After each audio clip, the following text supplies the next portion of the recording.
Hello guys, আসসালামু আলাইকুম। আশা করি আপনারা সবাই ভালো আছেন। আমি আল্লাহর রহমতে ভালো আছি। সো আমরা গত পর্বে শিখেছিলাম হলো 4 এবং 5 নাম্বার। আজকে আমরা 6 নাম্বারটি শিখব।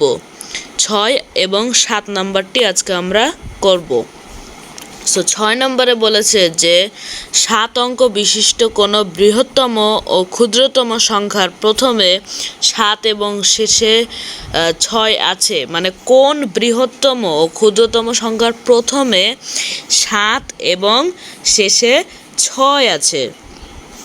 তাহলে দেখো, আমরা প্রথমে লিখব হলো যে 7 অঙ্কের বৃহত্তম সংখ্যা, যেহেতু এখানে বলেছে 7 অঙ্ক, তাহলে আমাদের মনে রাখতে হবে যে এখানে 7 অঙ্ক বলেছে।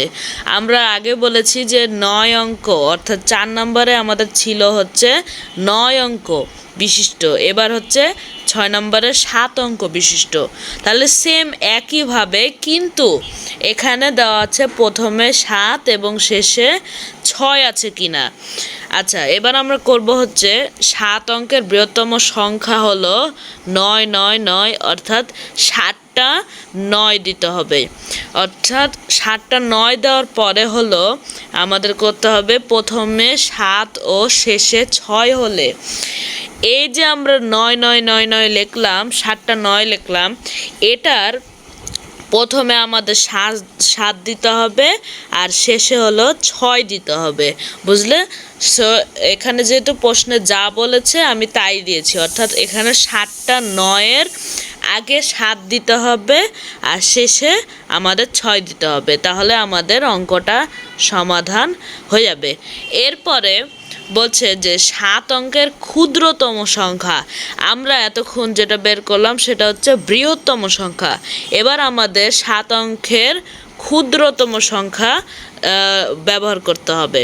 সো আমাদের 7 অঙ্কের যদি আমাদের ক্ষুদ্রতম সংখ্যা বলে, তাহলে লিখতে হবে 7 অঙ্কের ক্ষুদ্রতম সংখ্যা, এই যে 999 আছে, 7টা 9, এই 7টা 9-এর আগে যে ক্ষুদ্রতম সংখ্যাটি আছে সেটা আমাদের লিখতে হবে।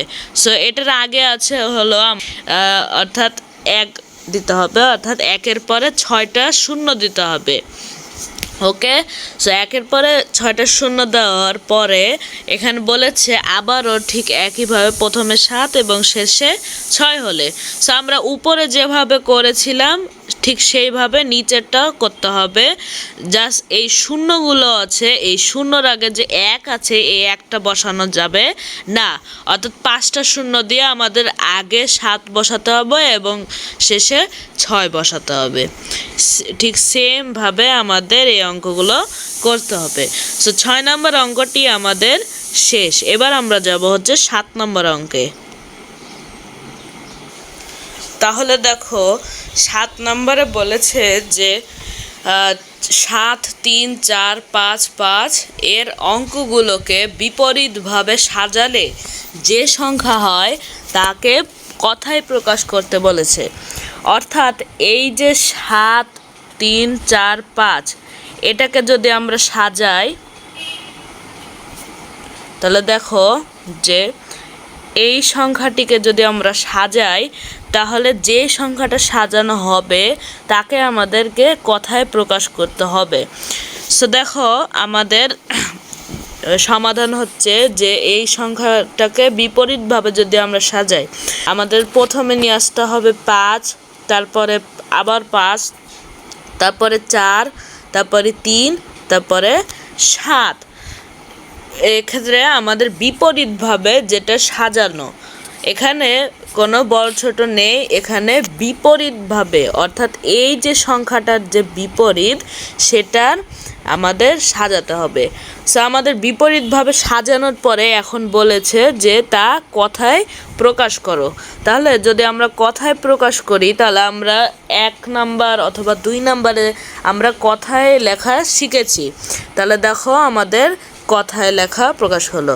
তাহলে আমাদের লিখতে হবে 55,737। এটা হচ্ছে আমাদের অ্যান্সার। সো আশা করি আপনারা সবাই এই অঙ্কগুলো বুঝতে পেরেছেন। সো সকলে ভালো লাগলে অবশ্যই লাইক এবং সাবস্ক্রাইব করবেন। আল্লাহ হাফেজ, ধন্যবাদ।